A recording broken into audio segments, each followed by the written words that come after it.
Okay. I was just curious kind of about the adjustments you guys made in the second half against Louisville and kind of, I guess, how did you guys slow them down so dramatically in terms of the defense and being able to get off the field on key third downs and create turnovers as well? Well, that was one. How did we stop them? It wasn't always 3 and outs. We had one of 12 3 and outs, but we battled all day. So you make it a lot easier when you strip and get the ball out. So takeaways were the biggest improvement. Obviously, on as a total team effort, we're plus 3 in the turnover margin, so that certainly helps. And we certainly need to improve greatly on third down. That has been a big talk coming off of Sunday. But in that second half, we were able to battle and we were making them earn drives to where we eventually got off the field. I think coming into this previous week, we said, hey, when we make teams earn drives, when they fully drive, truly drive down on us, if we continue to battle, establish the line of scrimmage, not give up multiple explosive plays and make it easy on them, we eventually get off the football field because we've got enough good players playing at a high level right now. So one of those things goes into field position. The punting can't compliment Presley enough, can't compliment the kickoff team running down enough, and making them earn drives to go the full distance. And we had fewer, obviously, sudden changes that we'd had in previous weeks. So over the course of time, all right, the unforced errors by those guys ultimately go into our favor right there, and we're able to get a stop. And then for the third downs, we were able to concentrate and execute. We were able to get off the field. So to answer your question, Kelly, longer fields where they had to earn drives, and then to our credit, we were able to only give up 6 points in the second half. And takeaways, and that completely changes the dynamic of a game.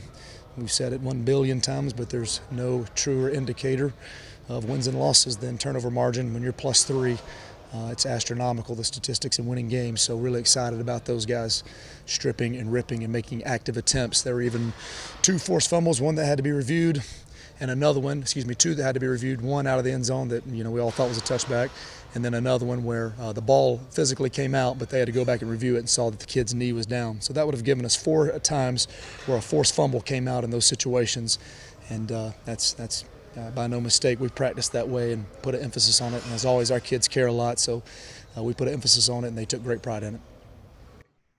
Next question from Charles Odom from the Associated Press. A lot's been said and written about Trevor Lawrence, and tough to beat a 10 TD to 0 interception ratio that he's got right now. Do you see progression in his game even from when you were preparing at the start of last season to face him?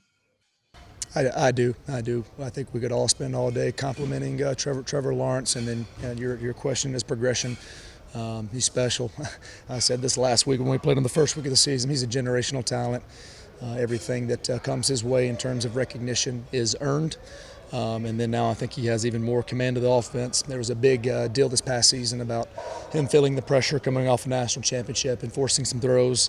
Last year in the first half, we were actually able to intercept him 2 times, so he's not even making those mistakes this season. So it's our job to force the issue on him and get him off of rhythm. Like any quarterback, he is human. He does make mistakes. He is not flawless, but when it comes to talent, there's not a more talented young man in the country. Next question, Rod McKenzie from 247 Sports. Hey, Andrew. Last week you talked about getting Caleb and Charlie and Wesley involved in the game plan.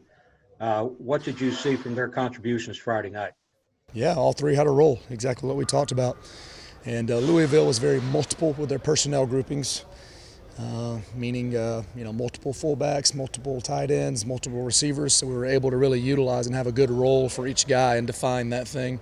And you saw on separate occasions all 3 of those guys making big-time plays. I know Wesley had a TFL, KO had a TFL, Charlie was in on multiple plays in there. So it was good to see the production out of that group, and all 3.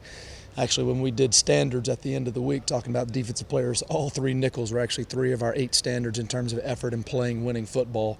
So proud of them, and then we'll continue to find what is their best role for each week. Even on third down, those guys are nickel in our base and nickel packages, nickel position. On third down, all 3 of those young men were also on the field when we got into our prowler third down package. Charlie was what we call a joker, Wesley was a nickel, and KO was a free safety. So I hope that complements those three enough when we've got to get off the field on critical downs. In our Prowler package, all three of those guys were on the field and made plays for us in that package as well. So that's how we feel about them. Obviously, it's great to have some flexibility at that position, and we'll continue to find a role for each of those guys each week. Charlie has been the one that's been the most multiple in terms of playing, several positions. Next question from Ken Segura from the Atlanta Journal-Constitution. Andrew, I want to ask you a couple things. One, obviously, the strips were a big part of the game, and I'm curious. Obviously, I'm sure it wasn't like it was only this week that you said, "Hey, let's start working on that." So I'm curious, what do you feel like was the difference in practice that maybe led to that improvement? And then second, just overall, how do you feel about where the defense is in terms of just overall play? Obviously, like you said earlier, you had the turnovers to get off the field and limited to 6 points in the second half, but also obviously third downs were, I'm sure, were an issue that you feel like needs to be looked at more.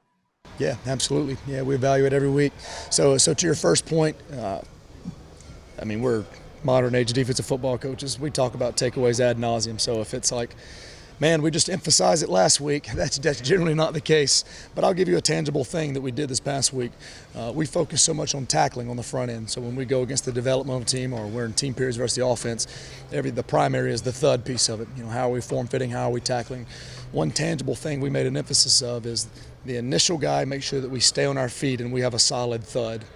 Every secondary and tertiary and tackle after that, their job was to thud up, quick thud the running back up, and then as he continues to run, the scout team running back, the developmental running back, everybody's literally punching, clubbing, ripping, and stripping at the football in those situations. Big thing coach allows us to do as well is to make sure that with our elite running backs, when we're going versus our A and B defense, that we're able to strip and rip at the football. Not torque them, not creating any injuries, but making sure that we're taking those active attempts. So I would say we always emphasize it. Certainly we emphasized it as a global team when we talked about margin in the previous weeks, but that tangible deal of the quick thudding as they run through, making an active deal. We track those things, we reward those things, and then a really cool deal.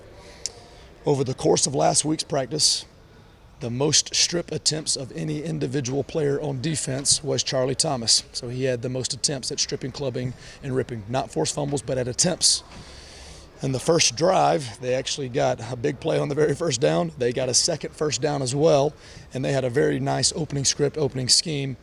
But what got us out of that drive, what got us to start, get off the field, the first two downs off punts, Charlie Thomas goes and strips and rips it out. So it was really cool to see practice carry over into the game. You talked about, where are we at as a defense. We are by no means, we are happy with a win. As always, as coaches and certainly as players, it is a little bit easier, a little more enjoyable when you're making corrections based off, after a win. So the guys are always open to constructive criticism. Human nature, human behavior has a way of being a little more receptive after we get a big-time win and the team is feeling confident about themselves. But we've got plenty we need to clean up. Don't get it twisted. I'm so excited for the offense and what they did this past week, Coach Pat Note and everyone, and all the attention they're getting, and that is well-deserved, and I'm so happy. There's no one happier about their success than the defensive side of the football. We're truly concentrated on what we can do in controlling our side of the football. So things that we can tangibly improve, starting faster. Again, why did we get into that 21-7 hole, right? Because they went down and scored on 3 straight drives.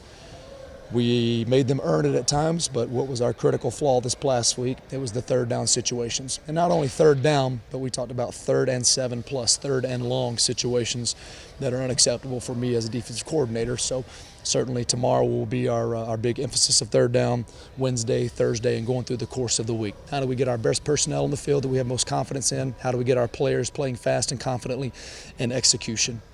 As a defensive coordinator, as a play caller, there's always plays you want back. You always want to hit a perfect call, but at the end of the day, I can be better, and then we can certainly just execute. It wasn't talent issues, it was execution and concentration issues. And then on the other end of it, it was an elite quarterback running around and making plays and getting out of the pocket and scrambling on third downs. Those things have a way of taking a toll over the course of the game, and that made us accumulate more reps than we needed. That wears down a defense to where you have to play more guys, play more plays, so that wore us down a little bit over the course of the game. But I'm very excited about our resiliency, our finish. Kelly had asked about the second half, only giving up 6 points to a really good offense, keeping them below their total. We're not pleased with the yards. We're never settled. Where can we be best? Where can we most improve based off of our things we need to improve this past week is third downs. Time for just one or two more for Coach Thacker. We'll take the first one from Rod McKenzie from 247 Sports. Hey, Andrew, watching Clemson on Saturday night, it looked like they like to use a lot of misdirection plays. How difficult is that to defend those type of plays? It is. They're doing a nice job. How have they changed a little bit? You know, I heard Coach as I was walking up, they're talented at every position. They've got as much talent as anyone in the country.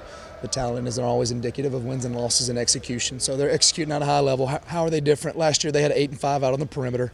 So they had Higgins and then they had Ross out on the perimeter. When they really, really needed to play and maybe weren't operating, they were able to completely just, throw it to two really talented kids on the outside. They're just as talented on the outside. They've got great players. Don't mean to undermine anyone that they have, but they're using the outside guys a little bit less relative to those two superstars they had this past season. So they've gotten more scheme-oriented. And who are the best players on their team? Well, that happens to be number 16 and number 9. Everybody in the country may or may not have heard of them, so they're finding ways to get him the football in creative ways, screens, draws, but any time that they feel like maybe they get off schedule or they really need to manage it down, how do we get it to Travis Etienne, how do we get it to 9, and they're being very creative with those things. So any schemey things create issues for us, but at the end of the day, it's their talent. Miami this past week had people in position to make plays, and Travis was able to get out of some things that he should not be able to get out of based off his just talent and ability. He is as hard to tackle as anyone in the country. It is well noted, well documented, so it will have to be a team effort. Focus very, very, very, very much so on our tackling and wrapping and squeezing and being efficient. And then the biggest piece, when you got a guy like that, you need multiple guys to the football. How few one-on-one situations can we get and multiple hats to the football, topping off the pile and playing with great effort.